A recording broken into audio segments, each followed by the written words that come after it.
struck me really hard. Like when I saw this, um, this is our SpaceX. This is our, we're going to Mars. Aren't we supposed to be going to Mars? Like, isn't that what we're supposed to be, doing? The consequences, it seems, could reach even space.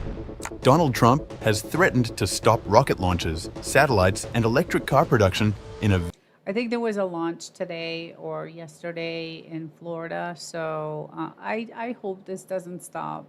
I don't know how President Trump can threaten this. This is good for the country. very public spat with Elon Musk, who owns SpaceX and Tesla, among other things. Can he really do that? Would it really save money for the US? What about the long-term costs? Here's the breakdown. Let's assume President Trump is referring only to the operations of Elon Musk companies and not those of federal institutions like NASA. How much financial aid is the US government providing to SpaceX and Tesla? The answer, a significant amount if you consider economic incentives, tax breaks, and contracts. SpaceX has received tens of billions of dollars in federal funding over the last decade, including about $3.8 billion But we have Starlink. There's a billion satellites up there for Starlink, and that's one of the best services ever. in fiscal year 2024 alone. Most of this funding comes from NASA, which has paid SpaceX billions to ferry astronauts and supplies to the International Space Station and awarded over $2 billion He rescued those astronauts. Elon rescued those astronauts. for developing lunar landers as Jeez. part of the Artemis program. NASA's partnership with Musk ramped up during the Obama administration, which hired SpaceX and Boeing to build spacecraft to transport astronauts, aiming to end NASA's reliance on Russia following the end of the Space Shuttle program. In recent years, SpaceX has carried out several missions to and from the space station using its Dragon spacecraft. What would happen if SpaceX and NASA part ways? If SpaceX stops servicing NASA, the US would face a serious space access crisis, particularly for transporting astronauts to and from the There you go. There you go. There's one huge issue right there. International Space Station. SpaceX Crew Dragon is currently NASA's primary vehicle for ferrying astronauts to the ISS. Since the Demo 2 mission in 2020, SpaceX has launched more than 8 crewed missions under the Commercial Crew Program. So, what options would NASA have? SpaceX's closest competitor, Boeing's Starliner, is still in Oh God, not Boeing. Not Boeing. early stages. It just completed its first crewed flight in mid-2025 after years of delays. It lacks full NASA certification for long-term rotation missions. Boeing is a disaster. Its capacity is limited. The Starliner can carry only 2 to 4 astronauts per mission versus the Dragon's 4 to 7. Besides, Boeing's production and launch cadence is far slower than SpaceX's. What about Jeff Bezos' Blue Origin? This video is hilarious. Nothing compares. Nothing compares to Elon. Well, it's at least 3 to 5 years away from human orbital launches. Blue Origin doesn't have a crew-rated Look at the the shape of that. What is that supposed to be? orbital capsule like SpaceX's Crew Dragon. The New Shepard only reaches approximately 100-kilometer altitude. That's the edge of space, which is not high enough for ISS, which is at an altitude of approximately 420 kilometers. What about a non-American option? Well, there's Russia's Soyuz. Before SpaceX, NASA bought seats on Russian Soyuz spacecraft at up to $90 million per seat. Political tensions post-Ukraine war have made this collaboration fragile. Even if Trump and Putin strike a deal, the US must also keep in mind that Russia plans to leave the ISS around 2028 to 2030. If both SpaceX and Boeing are unavailable or unreliable, NASA has no independent way to send crew to the ISS. US astronauts would have to wait for ISS rotation rides from international partners, if available. This would create an embarrassing space paralysis for the US and impact American space autonomy and national security. The Department of Defense has also awarded SpaceX hundreds of millions for launch services. SpaceX's Starlink division is poised to secure multi-billion-dollar contracts, such as upgrading the Federal Aviation Administration's air. Thank God. We need that. We need an upgrade on the aviation. I mean, what about the thousands of plane crashes and shit that's been going on this past year? Traffic control communication systems. What about Tesla? Indirectly, Tesla benefits from various federal and state programs. Tesla customers receive a $7,500 federal tax credit for electric vehicle purchases designed to boost EV sales. Tesla itself made nearly $2.8 billion in 2024 by selling regulatory credits to other automakers, helping those companies meet emissions regulations at minimal cost to Tesla. These credits are largely tied to state programs, especially in California. Yeah, California is huge for Tesla. Tesla's solar power division also benefits from federal renewable energy tax credits.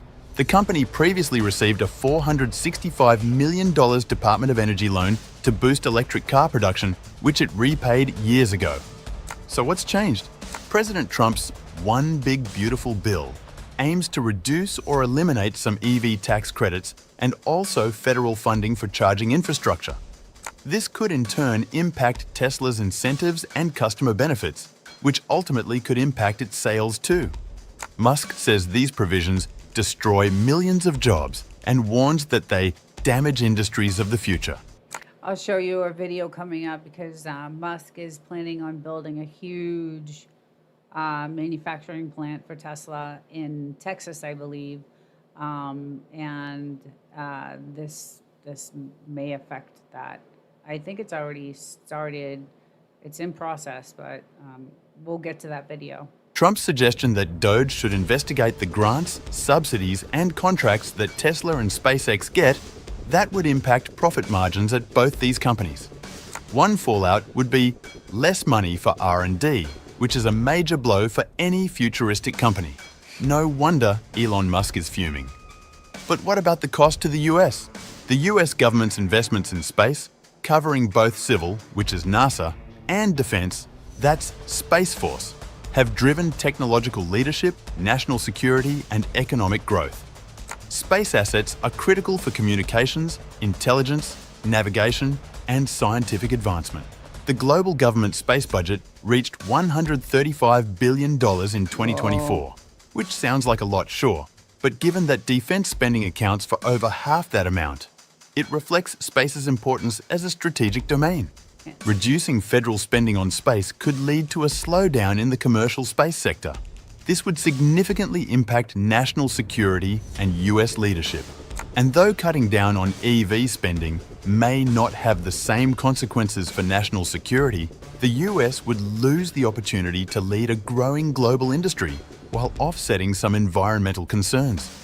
Cutting government spending on rocket launches, satellites, and electric car production could yield short-term budget savings. So what does it sound like to you? Does it sound like we actually need Elon? Does it sound like we would be screwed if we didn't have Elon and his companies and his business? It sounds that way to me. What do you guys think? But at the risk of long-term economic, strategic, and technological disadvantages. The US would likely lose ground in critical industries, reduce China would go way above job creation, and weaken its position in global markets and national security. Okay, so the next video I have is we're going to focus now on Elon and the great things that he's doing for the United States. So it's really mind-blowing that the SpaceX team has been able to catch the largest flying object ever made multiple times.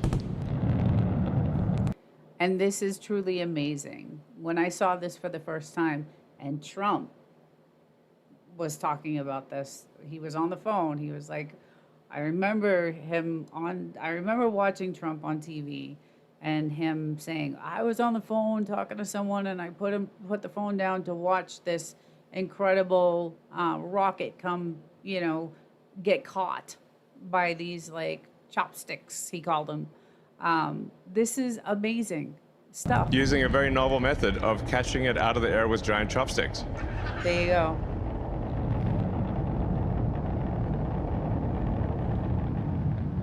I don't know. Has anybody else seen anybody do something like this? I mean, it's just good. More Elon, right? The rest is going to be mostly about Elon and the great things he's done for us. Yes, more Elon.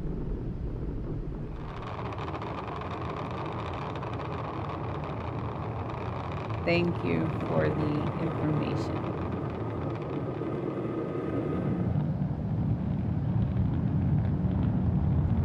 I mean, have you ever seen that before? I mean, the guy is brilliant. He's just brilliant.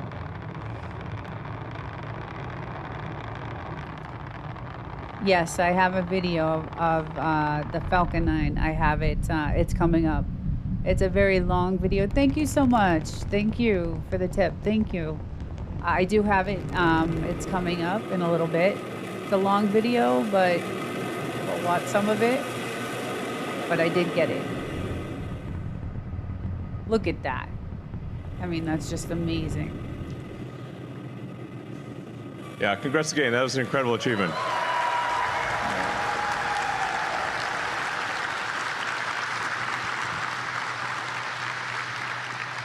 So the reason we are catching it in this way, which has never been done before, is in order to achieve the rapidly reusable portion of in order to make the rocket rapidly reusable. So if the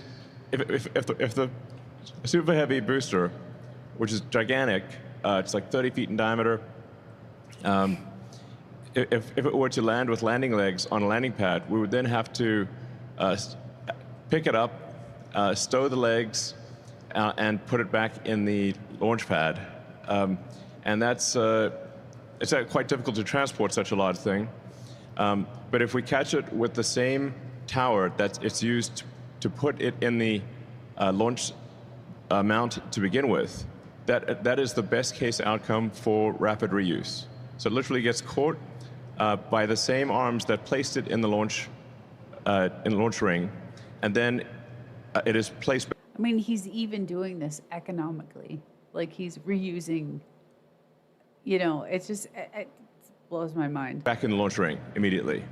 So in principle, the Super Heavy booster can be reflown within an hour of landing. So it comes back in about 5 or 6 minutes, one way or another, and then it gets caught by the tower arms, placed back in the launch mount, and then you can refill propellant in about 30 to 40 minutes, and place a ship on top of it, and in principle, refly the entire booster every hour. Maybe every 2 hours to give it a little bit of extra time. But let's just say it's in the limit of rapid reuse.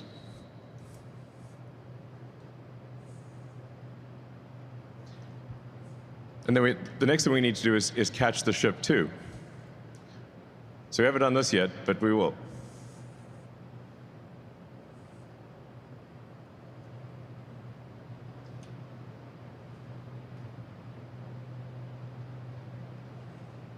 Wow. So that's what we hope to demonstrate later this year, maybe as soon as 2 or 3 months from now. Wow. And then the ship would be placed on top of the booster, and then again refilled with propellant and flown again. With the ship, it takes a bit longer because it's got to orbit Earth a few times until the ground track comes back over the launch pad.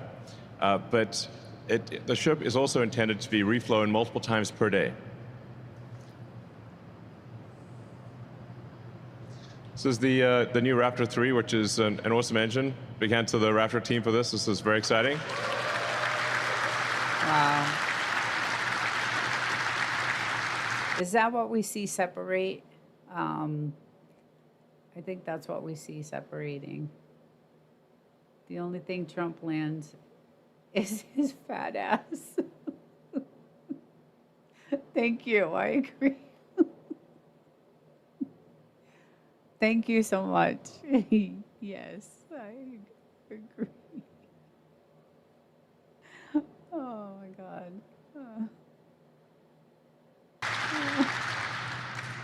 So Raptor 3 is designed to require no base heat shield, saving a lot of mass on the bottom and actually improving reliability so that if there is, for example, a small fuel leak from the Raptor engine, You're it will pretty simply funny. leak into the existing flaming plasma and not really matter.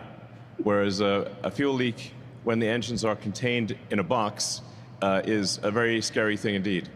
So this is a Raptor 3. It'll take it probably a few kicks at the can, but it is a massive increase in payload capability, in engine efficiency, and in reliability. So this is really a revolutionary engine. Raptor 3 is really, I'd say, kind of alien technology rocket engine.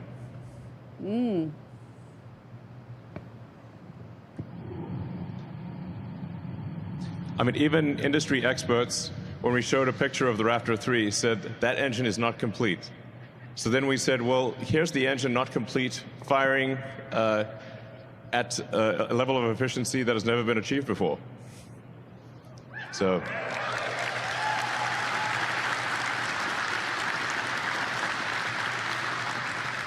I mean, that is one clean engine.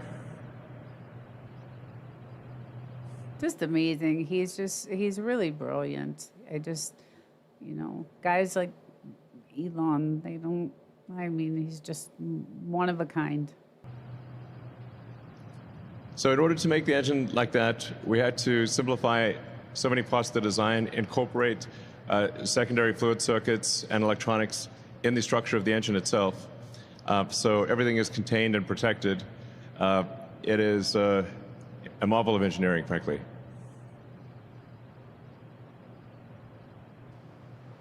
And to think this is just one of his companies, one of his franchises, he has so many different companies. His AI, I have videos about Grok, his new Grok 4 coming out. I have some videos to share with you about that.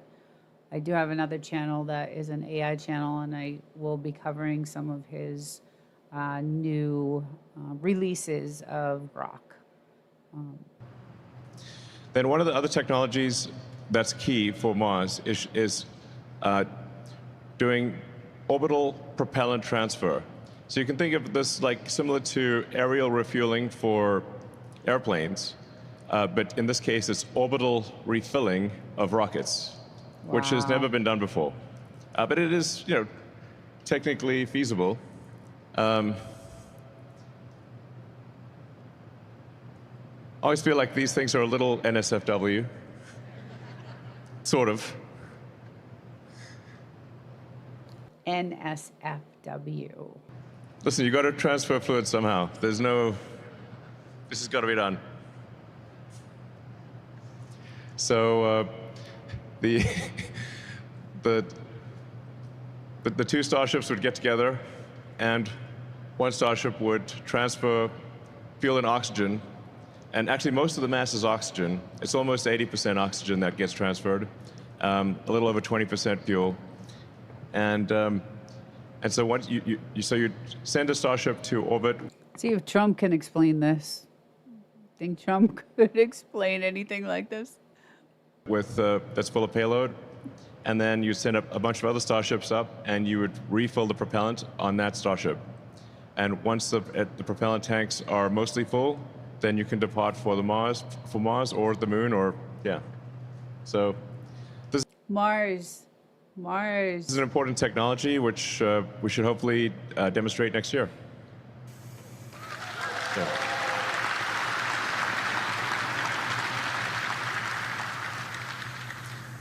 So then with One of the toughest problems to solve is the reusable heat shield. Yeah, the heat shield.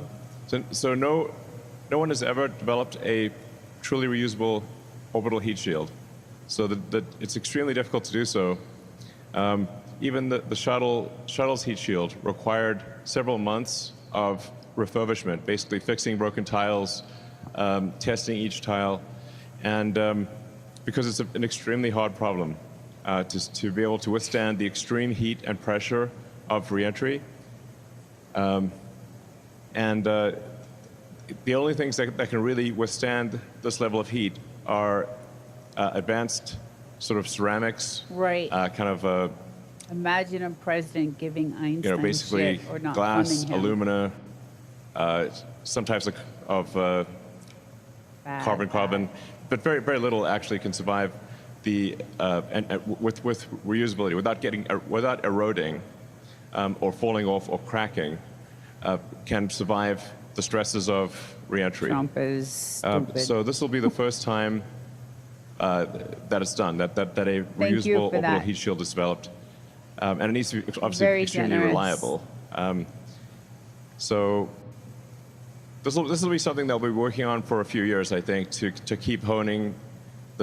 Trump acts like a little kid. Like it's like watching, I said this to myself today when I was thinking about coming, being live today.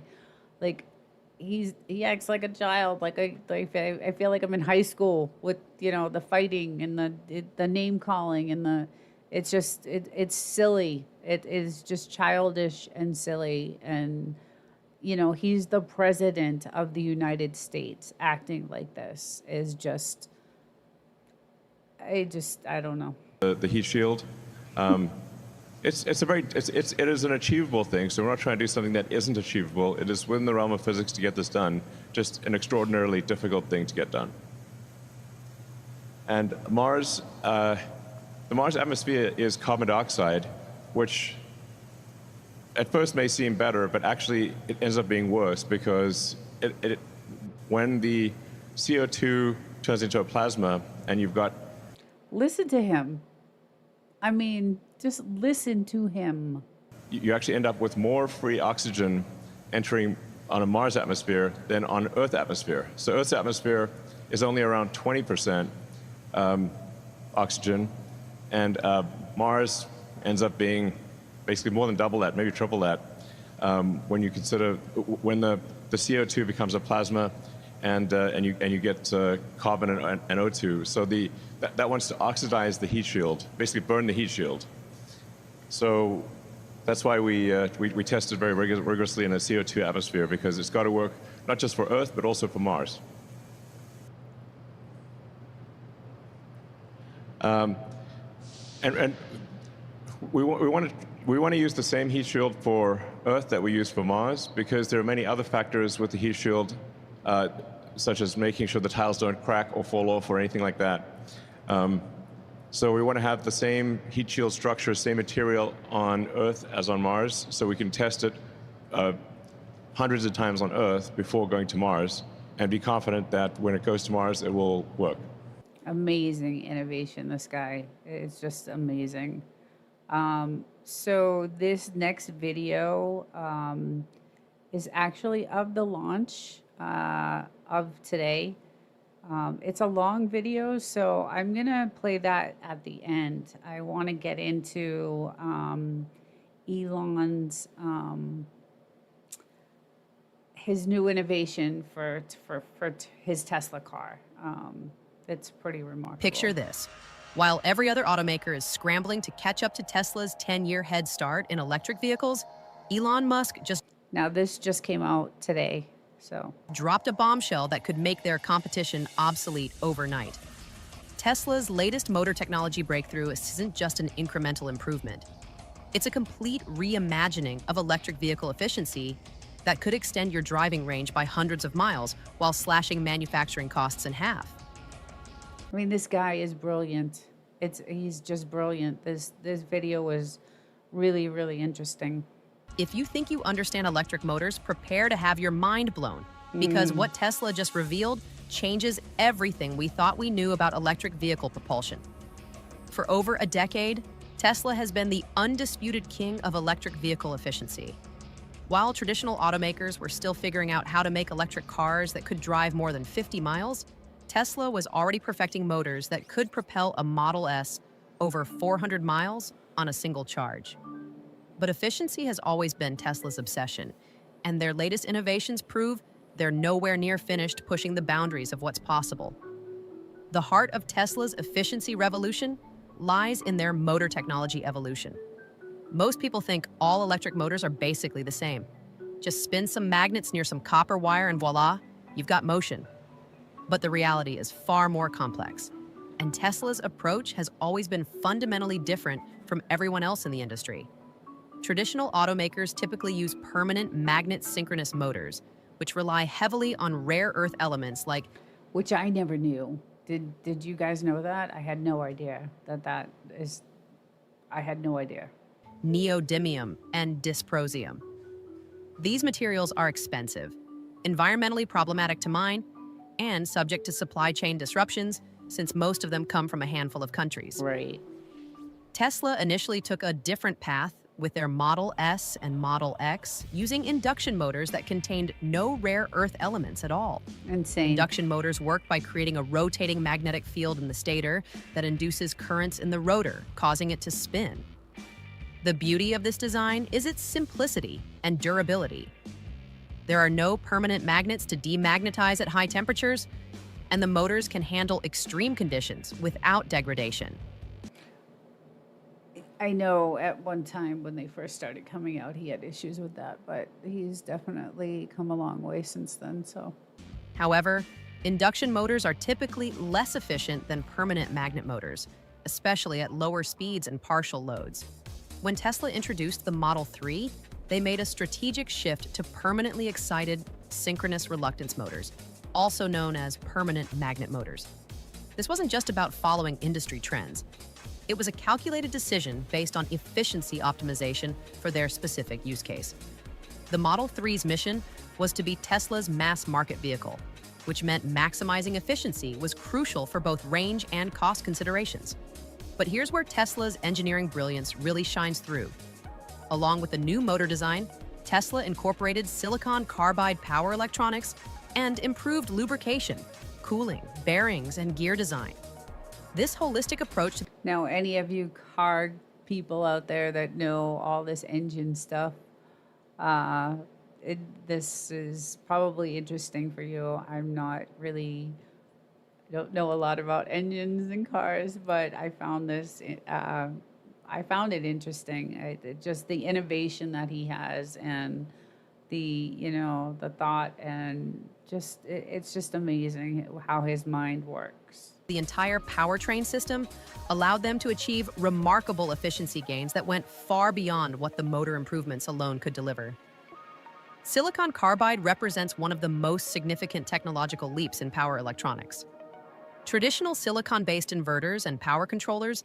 Now, I know one of my watchers out there is extremely smart with this stuff because he's on the channel a lot and he knows a lot about this stuff. Have limitations in terms of switching speed, efficiency, and heat generation. Silicon carbide operates at much higher voltages with significantly lower losses, meaning more of the battery's energy actually reaches the wheels instead of being lost as heat. The impact of these improvements is staggering. Tesla turned a 4% motor efficiency improvement into a 10% range increase. This might seem like magic, but it demonstrates how interconnected all the systems in an electric vehicle really are. When you improve motor efficiency, you reduce heat generation, which reduces the load on cooling systems, which saves more energy for propulsion. When you improve inverter efficiency, you reduce electrical losses throughout the entire power conversion process. Tesla's latest breakthrough goes even further.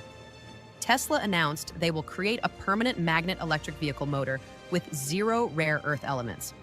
This represents a fundamental shift that could revolutionize the entire electric vehicle industry. By eliminating rare earth elements, Tesla can reduce costs, improve supply chain security, and minimize environmental impact while maintaining. What would Trump do without that? What would he do? What would he do? I mean, just the innovation of this Tesla is just amazing. or even improving performance. The key to this breakthrough lies in advanced materials science and manufacturing techniques. Tesla has developed permanent magnet motors with carbon wrapping, which allows them to achieve the magnetic properties they need without relying on traditional rare earth magnets. I would love to go to a Tesla plant and do a tour. Do they do that? I wonder. Has anybody been through a tour through a Tesla plant? I'd love to see it. Carbon fiber wrapping provides exceptional strength and allows the rotor to spin at incredibly high speeds without failing, which is crucial for the high-performance applications Tesla demands. This carbon-wrapped motor technology first appeared in the Model S Plaid, where it enables the vehicle to achieve ludicrous acceleration figures while maintaining efficiency. The carbon fiber reinforcement allows the rotor to withstand the tremendous centrifugal forces generated at high RPMs, enabling power densities that would be impossible with conventional construction techniques. So it's super fast. But the real game changer is Tesla's next-generation powertrain architecture. The company's next drive unit will have 75% less silicon carbide, will be compatible with any battery chemistry, and will feature a 50% reduction in factory footprint. This represents a complete reimagining of electric vehicle manufacturing that addresses cost, flexibility, and scalability simultaneously. Reducing silicon carbide usage by 75% might seem counterintuitive given how much Tesla has promoted this technology, but it actually demonstrates their engineering sophistication. They are really at the edge of innovation. This next video I have is of Elon's new driverless taxi. A major step forward for self-driving taxis, Tesla has rolled out its robo-taxis. Tesla's first robo-taxis are officially on the road. First Tesla robotaxi ride. Super cool, I think. You know, some of these people that they interview, you don't have to deal with, you know, listening to someone's music in an Uber, or, you know, if the driver's an asshole or whatever. You don't have to deal with that. So it's Elon pretty Musk's funny. company launching its long-awaited self-driving taxi service in Austin, Texas, offering rides to a select group.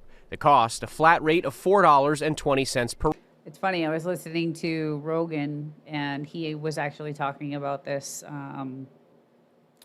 He took one, him and his buddies took a driverless taxi, and he was talking about it on the show, and he said it was a good experience. Ride. There's no driver, there's no like ghost person up there. While they're technically driverless, each car still has a safety monitor, a Tesla employee riding in the passenger seat. For now, the service is limited to a handful of cars in a small area of the city, but Musk has big ambitions, not just for robo-taxis, but for every Tesla. By the end of next year, we'll have hundreds of thousands, if not over 1 million Teslas doing self-driving in the U.S.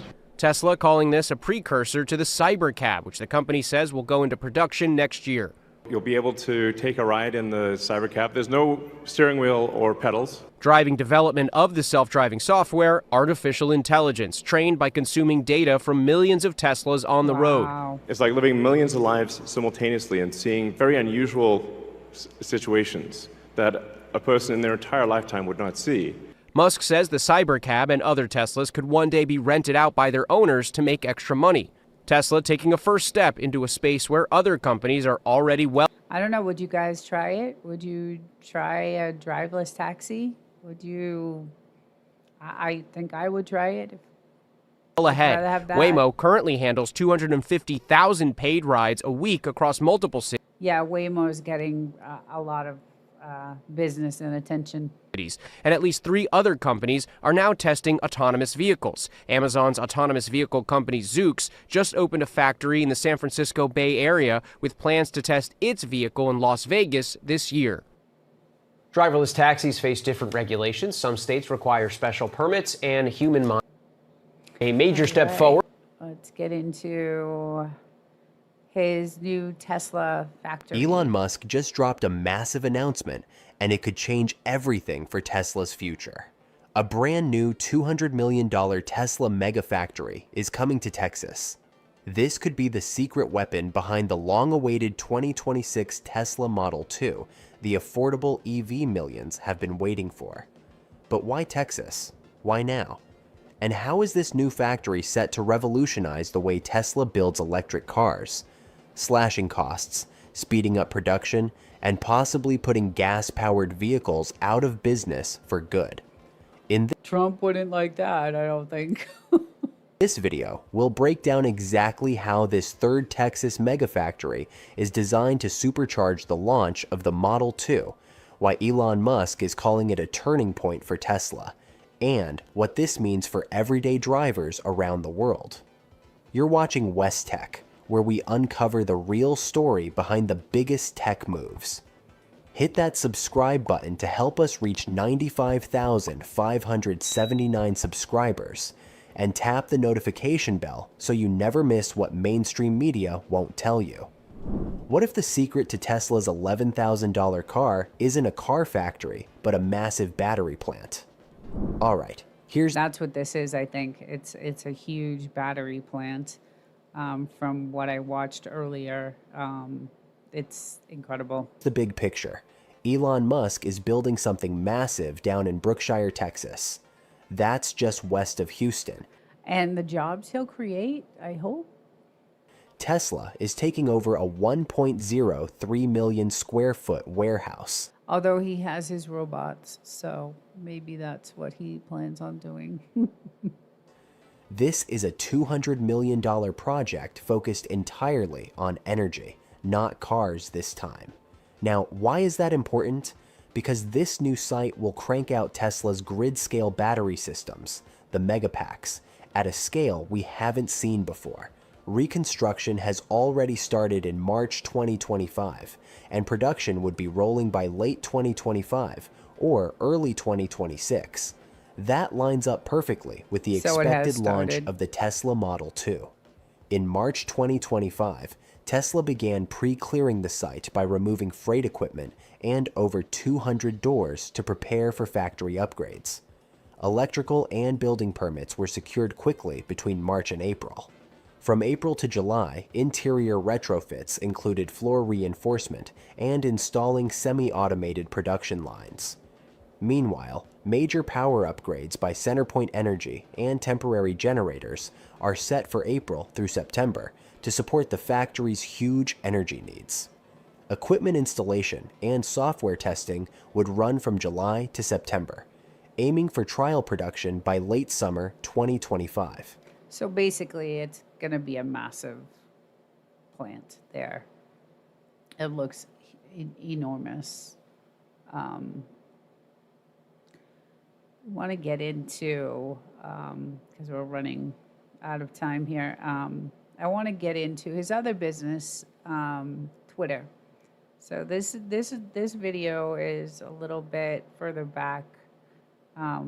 He was being interviewed by Tucker Carlson, and they were talking about Twitter. So let's look at this. So how do you run the company with only 20% of the staff?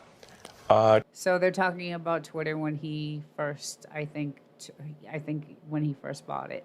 Turns out you don't need that many people to run Twitter. But 80%? That's a lot. Yes. If you're not trying to run some sort of glorified activist organization and you're not care that much about censorship, then you can really let go of a lot of people, it turns out. And look at what he did for X. I mean, he did really good things.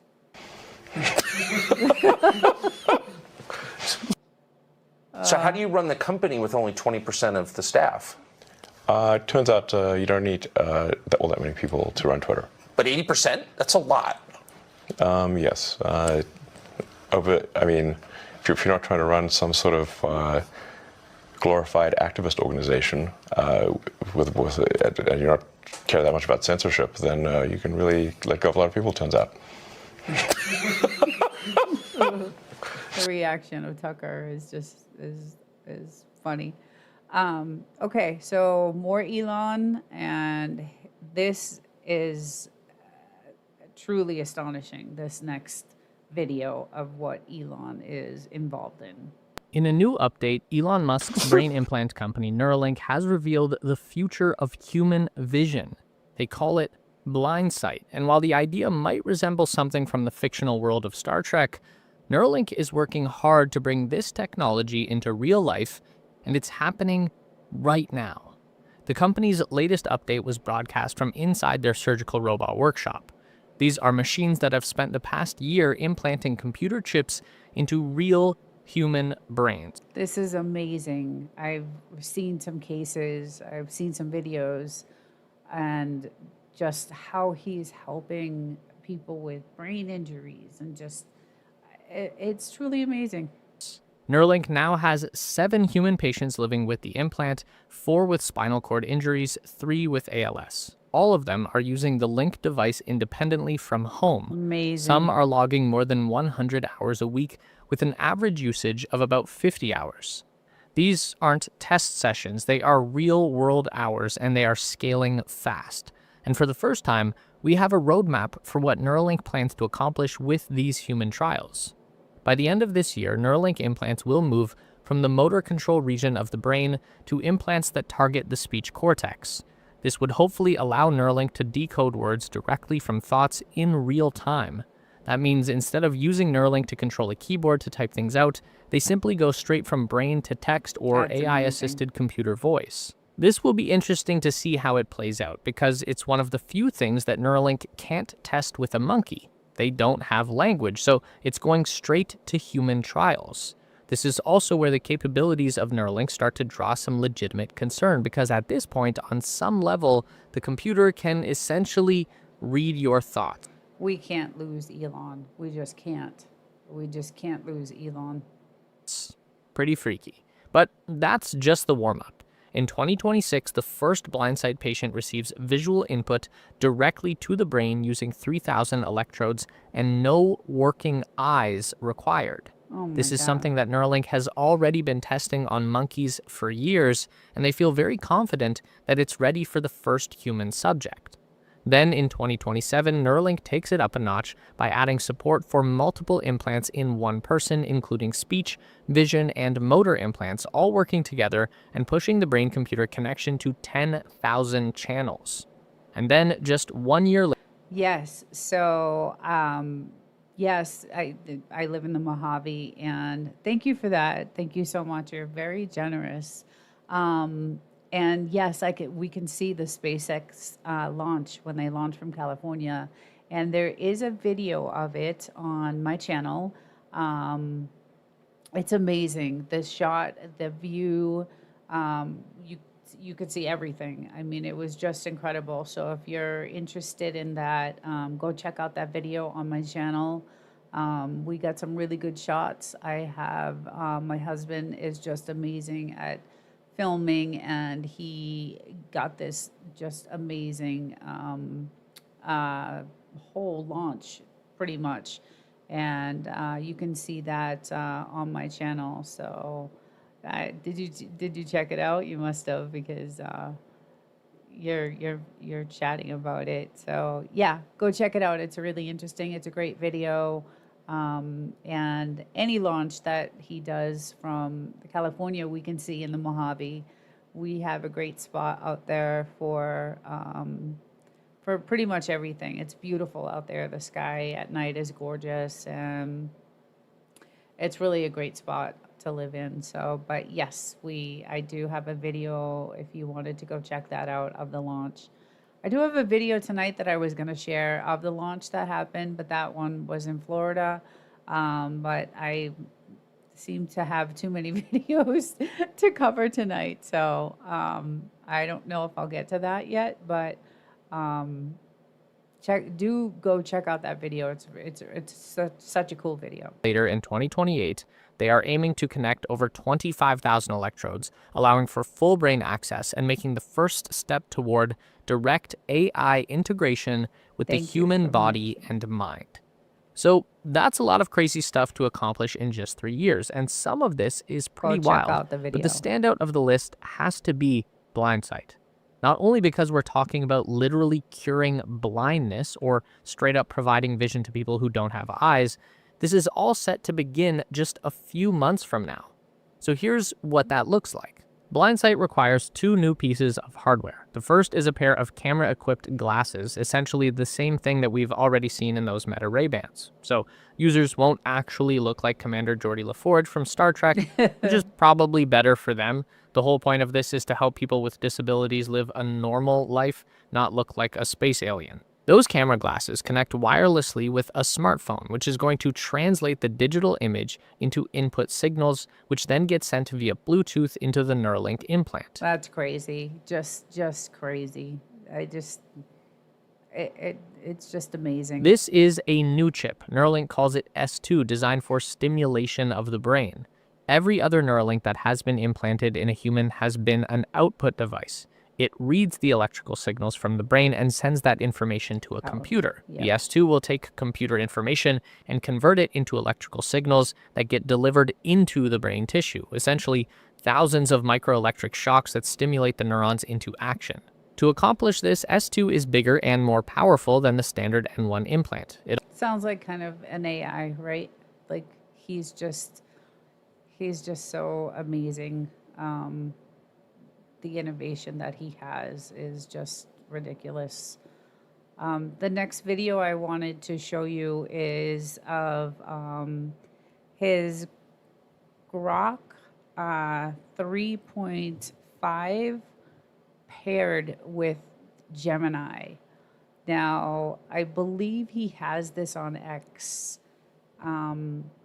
Again, Joe Rogan had Elon Musk on, and they were asking this Grok, and she's pretty, I'll just get into the video.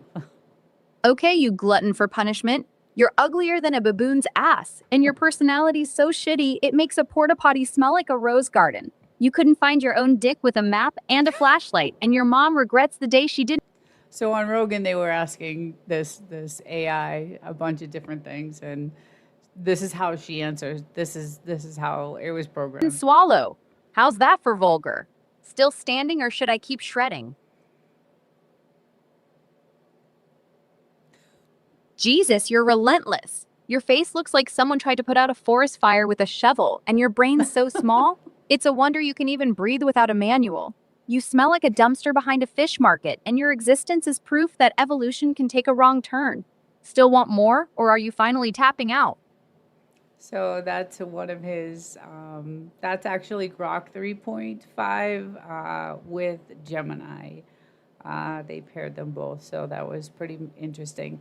But his new Grok 4.0 is coming out, and here's a video. Today, I'm going to show you Elon Musk's brand new Grok 4 AI that's about to change. So the guy that's talking now is actually an avatar, which I thought was really interesting. Kind of really cool.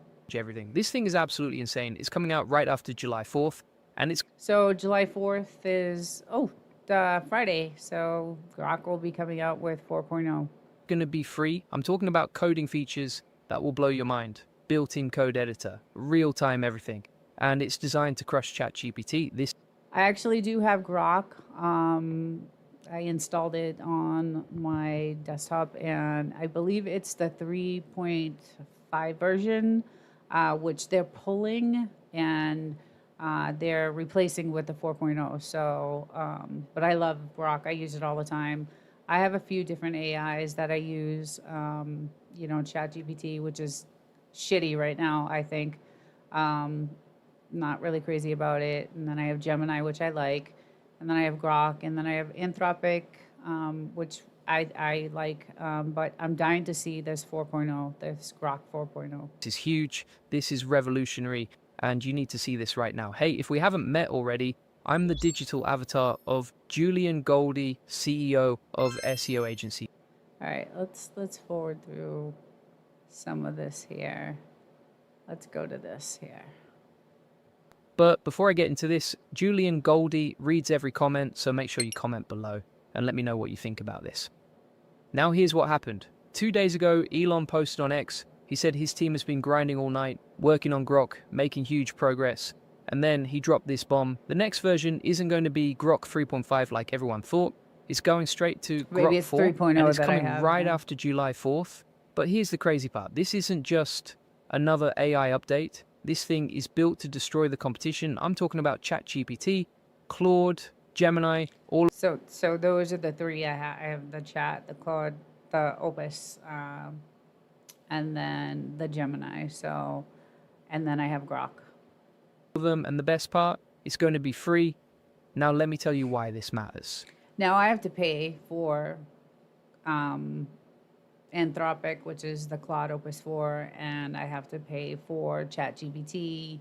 So Grok is going to be free, which is awesome. Because most people have no idea what's coming. They think AI is just chatbots. They think it's just answering questions.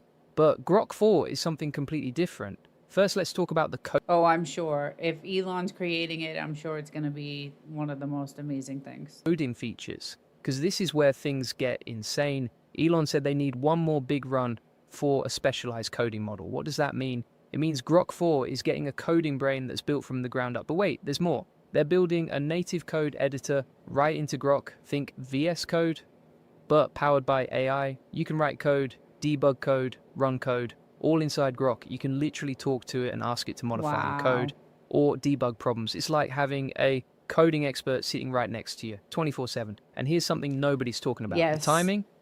Why We need July to stop 4th? paying. Because Elon knows everyone's going to be online. Everyone's going to be looking for something new.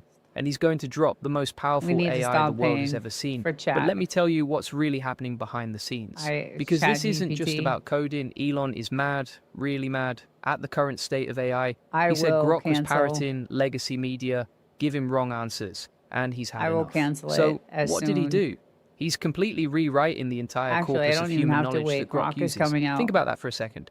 He's literally cleaning up all the garbage data. So I will cancel ChatGPT and use Grok because I use Grok right now. I really like it.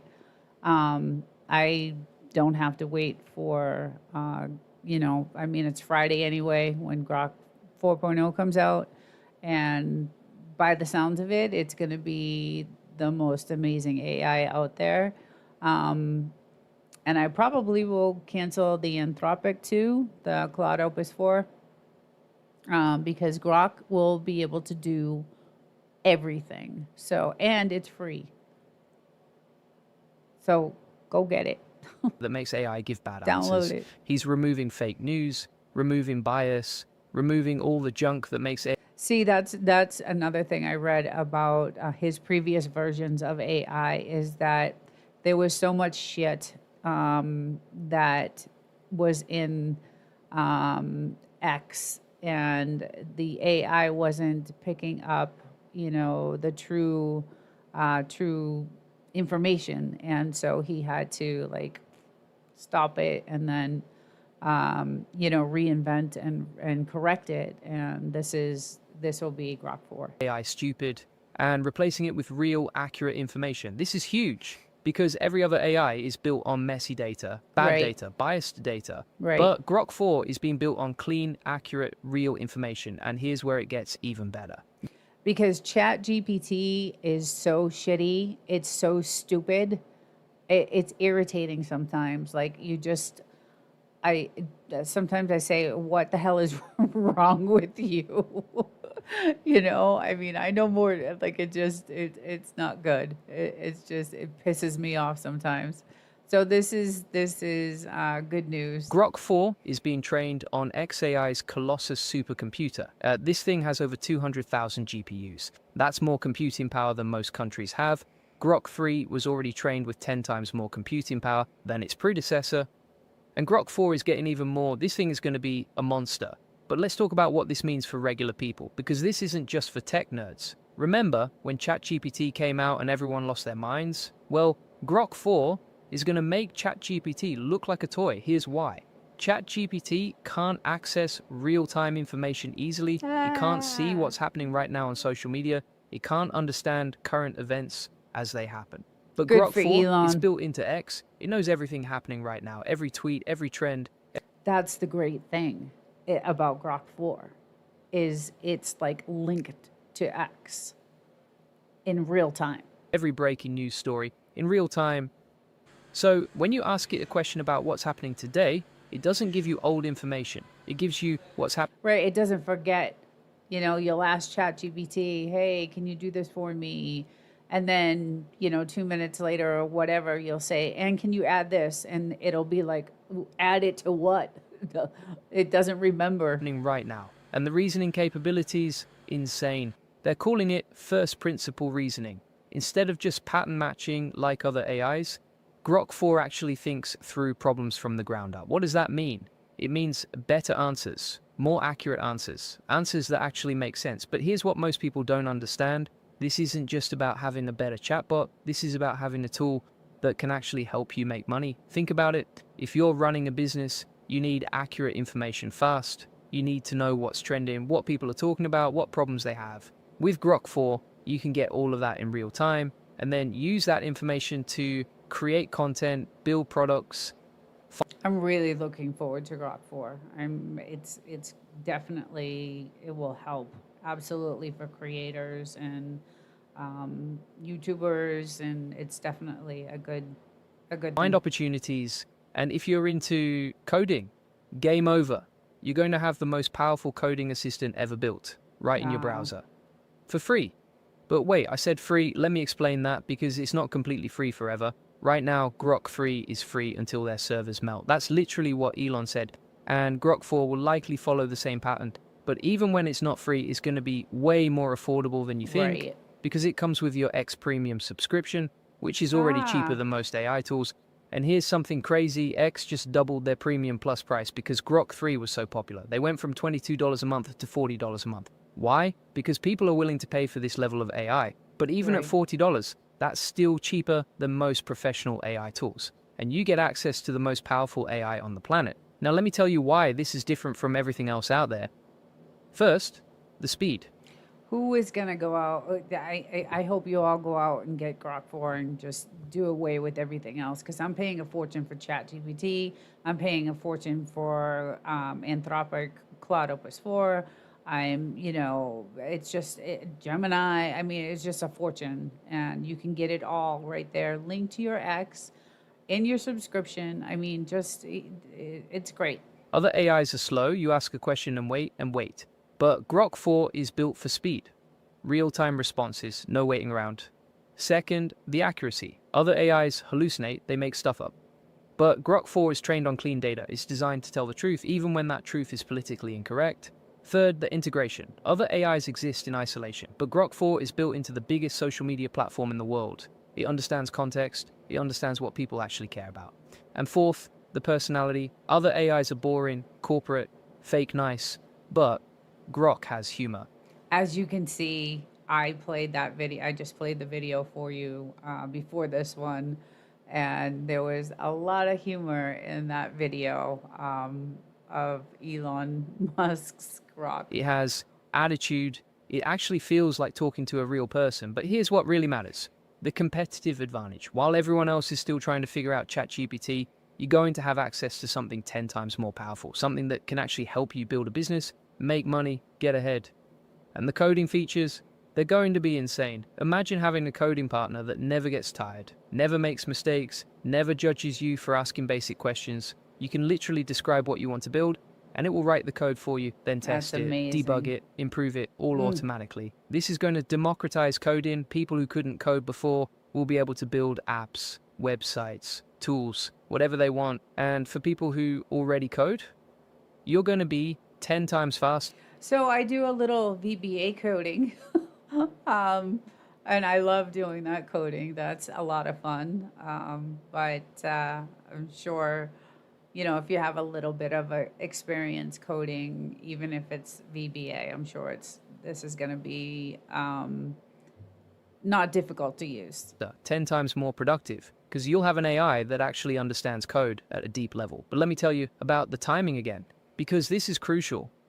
GPT-5 is coming soon. Google is working on new models. Everyone's racing to build the best AI. But Elon isn't just building a better AI. He's building a completely different kind of AI. One that's connected to real-time information. One that's trained on clean data. One that's designed to actually help people instead of just sounding impressive. And he's doing it faster than anyone thought possible.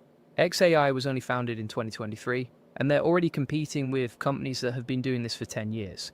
How? Because they're not held back by corporate politics. There you They're go. not worried about being politically Because he's got the money.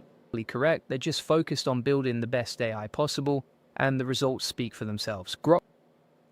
So that is Grok 4 that will be coming out July 4th, which is Friday. I wanted to get into this last video because it is of the launch and it's pretty cool. And I wish it was from California because we could have seen it from our house. But let's check it out. Let's see. And this was today, Florida. There you go, further into the video because it's a pretty long video. So let's get, there we go.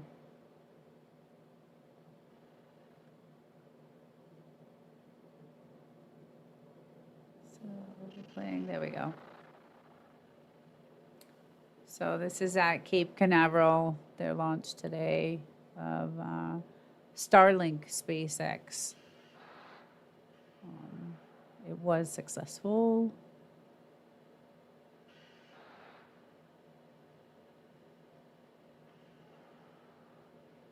I'll probably forward it to the actual, when we get to the takeoff.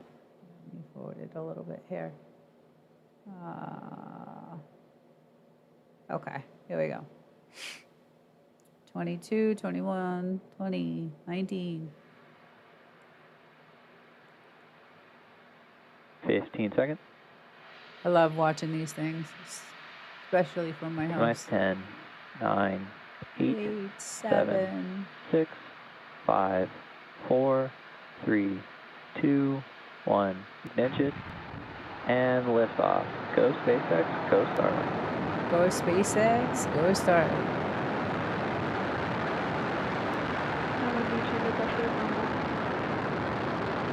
Vehicles pitching gun range.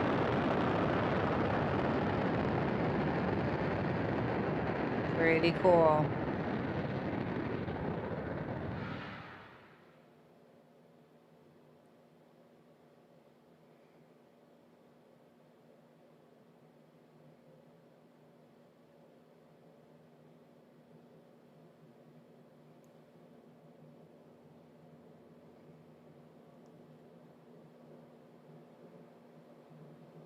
Falcon 9 power and telemetry are nominal. So that's exactly what we see from our house. In the Falcon 9 is Mojave. supersonic. We get to see all of this and check out the video on my channel. It's so cool.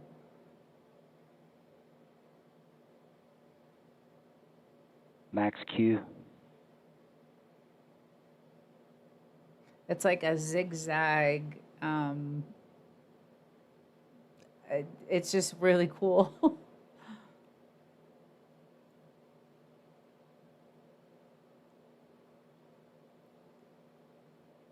And back chill has started.